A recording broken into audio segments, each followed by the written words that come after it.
Audio Jungle.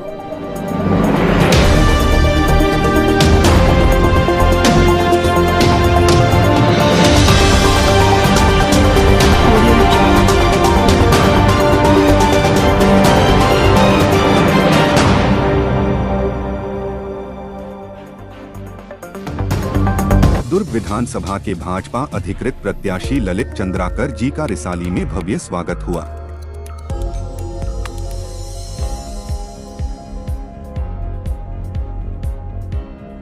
सन 2023 में छत्तीसगढ़ में होने वाले विधानसभा चुनाव में दुर्ग ग्रामीण विधानसभा के भाजपा प्रत्याशी ललित चंद्राकर का प्रथम आगमन पर बुधवार को शाम 7 बजे रिसाली के जौहर चौक में भाजपा के नेताओं और कार्यकर्ताओं ने आतिशबाजी करते हुए ढोल बजाकर फूल मालाओं के साथ भव्य स्वागत किया। आपको बता दें, भाजपा के प्रत्याशी ललित चंद्राकर का नाम दुर्ग जिले के लिए नया नहीं है। ललित चंद्राकर लगभग 20 से 25 सालों से दुर्ग जिले की राजनीति में सक्रिय रहे हैं। वे भाजपा में विभिन्न पदों पर रहते हुए जनसेवा को ही प्रभु सेवा मानकर तनबंधन से जुड़े रहे और वर्तमान में भाजपा के जिला महामंत्री के पद पर आसीन हैं। यूं तो दुर्ग ग्रामीण क्षेत्र में भाजपा के अनेकों दिग्गज नेताओं ने अपनी दावेदारी प्रस्तुत की थी, किंतु भाजपा के हाई कमान ने ललित चंद्राकर पर भरोसा जताते हुए उन्हें अपना प्रत्याशी घोषित किया है।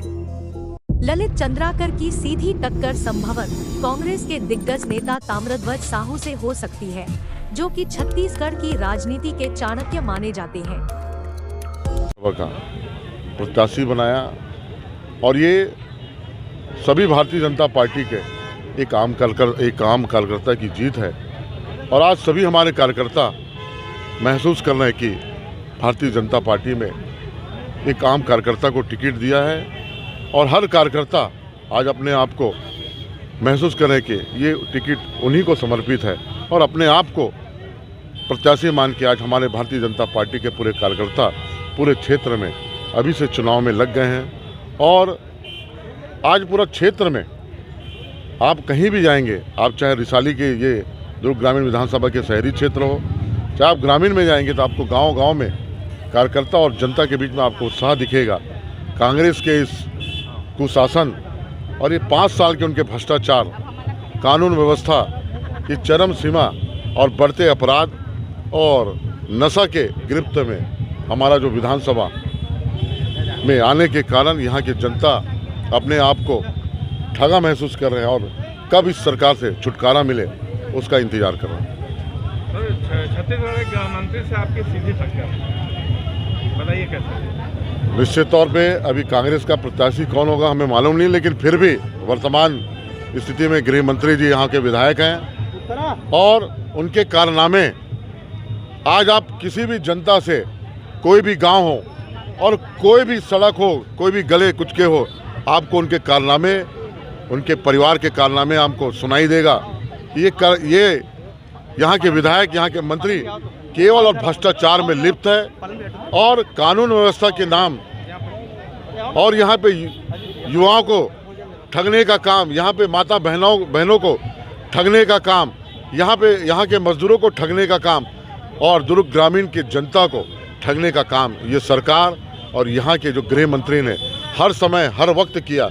आज जिसके परिणाम स्वरूप आज पूरा क्षेत्र त्राही इस कांग्रेस सरकार से, इस विधायक से और यहाँ के गृह मंत्री से अपने आप को कब इनसे छुटकारा मिले वो अपने आप को देख रहे हैं।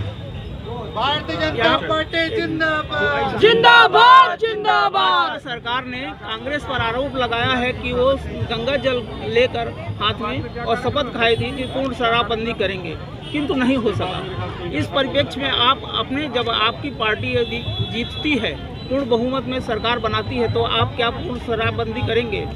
निश्चित तौर पे आप देखेंगे कि जब भारतीय जनता पार्टी की सरकार थी, चरणबद्ध तरीके से जो दारू का जो दुकान था, जो भट्टी था, उसको धीरे धीरे कम करने का काम हुआ था। और आप देखेंगे 2018 में पूरा प्रदेश में जो ये दारू की जो भट्टी की संख्या था काफ़ी कम हो चुका था और नशा का भी काम हमारे गाँव में, हमारे शहरों में काफ़ी कम हो चुका था, जिसके कारण हमारे छत्तीसगढ़ का वातावरण फिर से, जो पुराने छत्तीसगढ़ का जो एक इतिहास था, जो छत्तीसगढ़ का जो एक पहचान था, वहाँ पे शांति का और वहाँ के जो लोग हैं बहुत शांति प्रिय है वो उसको महसूस कर रहे थे कि भारतीय जनता पार्टी की सरकार में निश्चित तौर पे छत्तीसगढ़ में एक राम राज्य की स्थापना, उसकी कल्पना और उसकी महसूस भी कर रहे थे। किंतु कांग्रेस का कहना है कि जहां भी आपकी सरकार बनी है अभी तक प्रदेशों में, अन्य प्रदेशों में, लेकिन वहां शराबबंदी नहीं हुई। इस विषय में आप क्या कहेंगे? नहीं हुई है, लेकिन आप देखेंगे जहां भी भारतीय जनता पार्टी की सरकार है, इस कदर नशा या कारोबार बंदर बाट या गली गली या गुचके गुचके में या घर घर में पहुँच कर सेवा नहीं है। और जहां भी भारतीय जनता पार्टी की सरकार है वहाँ पे अवैध जो नशा है उसका कोई कारोबार वहाँ पे नहीं चल रहा है। और जिसके कारण आज भारतीय जनता पार्टी की जहाँ सरकार है वहाँ देखेंगे वहाँ की जनता, वहाँ के युवा विकास कर रहे हैं और निरंतर देश को भी एक विकास की ओर लेके जा रहा है। विकास के क्षेत्र में क्या रहेगा आपको अगर? मैं आपको सभी दुर्ग ग्रामीण के जनता को एक विश्वास दिलाना चाहता हूँ कि भारतीय जनता पार्टी की सरकार आने के बाद और यहाँ से विधायक भारतीय जनता पार्टी चुनने के बाद आप देखेंगे कि जो हमारे दुर्ग ग्रामीण की जो पहचान है और इनका जो पहचान है वो छत्तीसगढ़ के में एक मानचित्र, छत्तीसगढ़ में ही नहीं पूरा देश में छत्तीसगढ़ का एक पहचान हो हमारे दुर्ग ग्रामीण विधानसभा को, कि लोग दुर्ग ग्रामीण विधानसभा को देखने आए, हम अपने विधानसभा को ऐसे बना के रखें। राजनीति के इतिहास में ये देखा गया है कि चुनाव के समय मन मुताबिक टिकट न मिल पाने से भीतर घातियों की संख्या बढ़ जाती है, जो कि पार्टी के लिए हानिकारक साबित होता है। और ऐसी समस्याओं से निपटने के लिए भाजपा के सभी बड़े नेताओं, दावेदारों और कार्यकर्ताओं को पूरी निष्ठा और ईमानदारी से एकजुट होकर अपने प्रत्याशी का साथ देना होगा। तभी जीत की राह आसान हो सकती है। अब देखना ये है कि जीत का सेहरा किसके माथे पर बंधता है, भाजपा या कांग्रेस या कोई अन्य। कैमरामैन अरुण चंचल के साथ दीपक टंडन की रिपोर्ट। Audio Jungle।